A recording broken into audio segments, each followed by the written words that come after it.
Hello everyone, स्वागत है आपका आज एक नए फैक्ट में।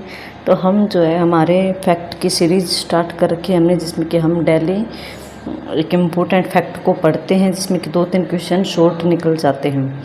तो इस क्लास जो है हमारी इस क्लास का टाइमिंग है हमारा लगभग 9 बजे के आसपास मैं अपलोड कर देती हूँ, 8:30 से 9 के बीच में। तो ये सीरीज़ हम ऐसे ही कंटिन्यू रखेंगे ताकि मोस्ट इम्पोर्टेंट जो चीज़ें हैं वो आपको शॉर्ट के थ्रू क्लियर हो सके। अगर ना क्लियर होती है तो आप मुझे कमेंट सेक्शन में कमेंट करके बता देना, मैं आपको उसके लॉन्ग वीडियो भी प्रोवाइड करवा दूँगी। तो आज का हमारा फैक्ट है कि अकबरनामा पर नोट कि अकबरनामा जो पुस्तक है उस पर हमें क्या छोटा सा एक नोट, एक संक्षिप्त टिप्पणी या संक्षिप्त जानकारी हम देख लेते हैं। ठीक है कि अकबरनामा की रचना किसने की? तो अबुल फजल ने। अबुल फजल नाम रखना, याद रखना आसान है, क्योंकि अकबरनामा से ही तो ऐसे ही तो पुस्तक का नाम स्टार्ट है और ऐसे ही लेखक का नाम, अकबरनामा से अबुल फजल। इस ग्रंथ के जो है 3 भाग हैं। ठीक है, तो पहले भाग में जो है लेखक मतलब अबुल फजल ने तैमूर, बाबर तथा हुमायूं के शासनकाल तक की घटनाओं का वर्णन किया है। कि जो पहला भाग है अकबरनामा का, उसमें जो है अबुल फजल ने अकबर से पहले के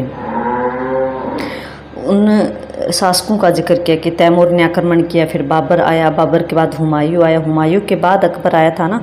तो पहले भाग में तो टोटल इन्हीं का जिक्र है, अकबर से पहले राजाओं का। अब दूसरा जो भाग अकबरनामा का, उसमें जो है अकबर के शासनकाल, उसने कैसे शासन किया, उसकी सारी चीज़ों का वर्णन है। उसने 1605 तक ईस्वी तक जो है शासन किया था, तो 1602 ईस्वी तक का इसमें वर्णन है। और इसका एक तीसरा पार्ट भी है, उस पार्ट में जो है अकबर के शासनकाल की कौन कौन सी महत्वपूर्ण घटनाएं घटी, उसके बारे में, उसकी चारित्रिक विशेषताओं के बारे में, उसके शासनकाल के बारे में कि उसने क्या कैसे शासन चलाया, उसने क्या क्या नई योजनाएं लागू की, उसने क्या क्या सुधार किए, इन सभी के बारे में जो है डिटेल जानकारी अकबर के बारे में इस अकबरनामा पुस्तक में मिलती है। जब अकबरनामा के तीनों भाग को पढ़ते हैं तो पहले भाग में तो पुराने शासकों का जिक्र अकबर से पहले के, बाकी जो 2 पार्ट हैं पुस्तक के उसमें जो है अकबर का ही जिक्र है, अकबर के शासनकाल को, उसके समय की सामाजिक स्थिति का, आर्थिक स्थिति का, राजनीतिक स्थिति का, सारे टोटल स्त्रियों की स्थिति कैसी थी, इन सभी के बारे में जो है डिटेल जानकारी अकबरनामा में मिलती है। तो आई होप आपको आज का फैक्ट अच्छा लगा होगा।